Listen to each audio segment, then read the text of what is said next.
can be designed in the age of artificial intelligence, blockchain technology, and Internet of Things. There is no question that in the 21st century, humankind has made a giant leap in the advancement of complex technologies, with AI and blockchain redefining the nature of work, global economies, and the very organization of society. No area of life is untouched by these advances in both the productive and the reproductive space.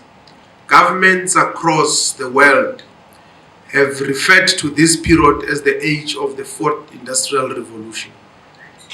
The neologism, which has been adopted by policymakers and governments, is questionable insofar as is limited and inadequate in its description of the changes that are occurring in society. The 4IR is more than just about industrial advancements. It fundamentally shapes society by fusing the physical, digital, and biological realms through technologies like AI and genetic engineering, leading to profound societal, economic, and political transformations. This is happening not just within the industries, but across daily life and human identity. This reality necessitates new forms of collaboration and governance to address its rapid and systematic changes, which are impacting everything from business models and labor relations to human capabilities and privacy concerns. In the context of South Africa, these concerns extends to questions of human rights, equity, and the democratic project itself. There are significant benefits that have been brought about by these advancements, such as advances in medical technologies that are saving lives, and in the expansion of global markets that creates possibilities of knowledge exchange between global north and global south. In the Gauteng provincial government, digitization and the optimization of advanced technologies is aiding us in service delivery, as well as eliminating human error, backlogs, and corruption in our supply chain management processes. In townships across the province, small and medium enterprises are leveraging these technologies to optimize production and gain access to global markets that will otherwise be out of reach.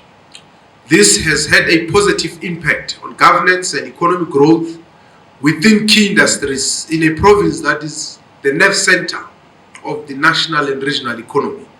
Program Director, despite these positive aspects of advancements in technologies, there are legitimate concerns that demand reflection.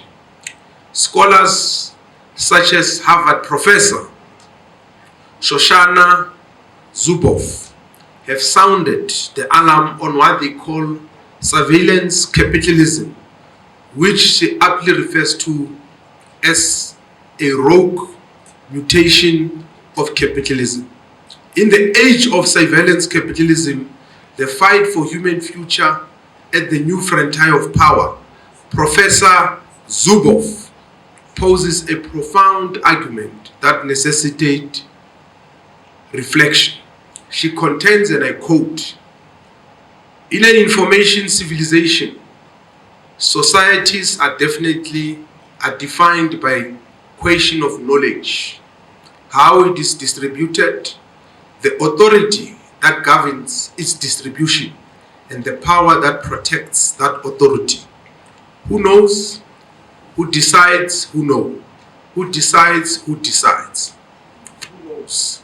Surveillance capitalists now hold the answers to each question, though we never elected them to govern.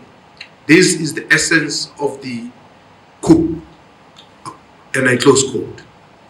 Professor Zubov's reflections are also at the core of one of the greatest threats that is posed by AI and blockchain technologies, digital extractivism. In today's keynote address, I think this keynote speaker will provide a more comprehensive reflection on this. But for us, as the Gauteng provincial government, this question is particularly important to us, given the huge task before us, that of transforming our country with its colonial and apartheid history into a livable society anchored on principles of justice and equality. Extractivism has always defined the relationship between the developed global north and the developing global south, and is rooted in the colonial logic of resource accumulation, the foundation of exploitation and colonialism. Digital extractivism is a new form of this extraction and is made possible by digitized and exacerbated through borderless capitalism. In a 2021 paper titled Automated Imperialism, Expansionist Dreams, Exploring Digital Extractivism in Africa, Neema Leya, a fellow in the Digital Civil Society lab at the Stanford University Center on Philanthropy and Civil Society, explores the types of digital extractivism posing the greatest danger to Africa.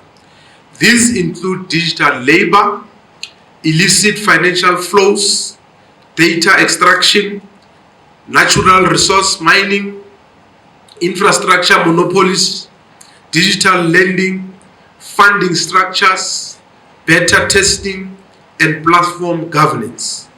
Digital labor, which refers to the practice of tech companies hiring workers from locations such as Africa, where labor is less expensive and labor laws are weaker, as well as natural resource mining, where the Western world exploits the minerals, labor, and raw materials of the developing world for use primarily in the West, are of particular concern for the Gauteng provincial government.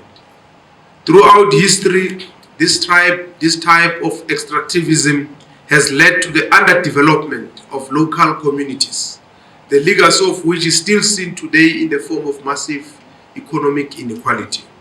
Due to these extractive practices, there is a continued legacy on the African continent of weak market linkages, weak institutions, and ongoing poverty. Thus, as the Gauteng provincial government, we are deeply invested in ensuring that the advances in AI and blockchain technology do not occur outside the protection of fundamental human rights, and that they do not perpetuate the legacy of the exclusion of marginal groups such as black people, women, youth, and persons living with disabilities. The reality is that South Africa presently does not have laws or regulations that specifically govern AI.